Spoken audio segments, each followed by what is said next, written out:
Guys நீங்கள் idli waste பண்ணுவீங்களா? அப்போ இந்த வீடியோ உங்களுக்காக தான். ஒரு 5 நிமிஷத்தில் வந்து பார்த்தீங்கன்னா சூப்பரான இட்லி உப்புமாவாக மாற்றிடலாங்க. அதுக்கு வந்து பார்த்தீங்கன்னா ஃபஸ்ட்டு வெங்காயத்தை நல்லா பொடுசாக கட் பண்ணிக்கோங்க. இதுக்கு தேவையான பொருள் என்ன தெரியுங்களா? வெங்காயம், அப்புறம் பூண்டு, வரமிளகா அதுதாங்க தேவை. அப்புறம் உப்பு, இது மட்டும் இருந்தால் போதும். ஒரு வடச்சட்டியில் வந்து பார்த்தீங்கன்னா எண்ணெய் ஊற்றிக்கோங்க. தேவையான அளவு கடுகு எல்லாம் போட்டுட்டு கடுகு ஃப்ரை ஆகிற வரையும் பார்த்துக்கோங்க. அதுக்கப்புறம் வந்து பார்த்தீங்கன்னா வெங்காயம், கருவேப்பிலை, வரமிளகா உங்கள்கிட்ட என்ன இருக்கோ எல்லாமே போட்டுக்கோங்க. உப்பு வந்து பார்த்தீங்கன்னா இப்போவே ஆட் பண்ணிக்கோங்க. ஓகேங்களா? அதுக்கு முன்னாடி வந்து பார்த்தீங்கன்னா இட்லி நல்லா க்ரஷ் பண்ணி எடுத்துக்கோங்க. இந்த மாதிரி கோல்டன் ப்ரௌனில் அப்போ வந்து பார்த்தீங்கன்னா லைட்டாக உப்பு ஆட் பண்ணிவிட்டு இட்லி வந்து போட்டுக்கோங்க. இட்லி போட்டு நல்லா கிளறி விட்டுக்கோங்க.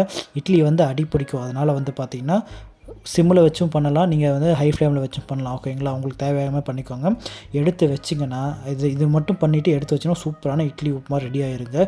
டேஸ்ட் பண்ணி பாருங்கள். செம்மையாக மிரட்டலாக இருக்குது. பயங்கரம் இல்லை, பயங்கரமாகவே இருக்குது. ஓகேங்களா? நீங்கள் வந்து செஞ்சு பார்த்துட்டு எப்படி இருந்துச்சுன்னு மறக்காமல் கமெண்ட் பாக்ஸில் சொல்லுங்கள். அண்ட் இந்த மாதிரி யூஸ்ஃபுல்லான வீடியோஸ்க்கு வந்து பார்த்தீங்கன்னா நம்ம சேனலில் மறக்காமல் ஃபாலோ பண்ணுங்கள். Thank you guys. see you next video. bye bye.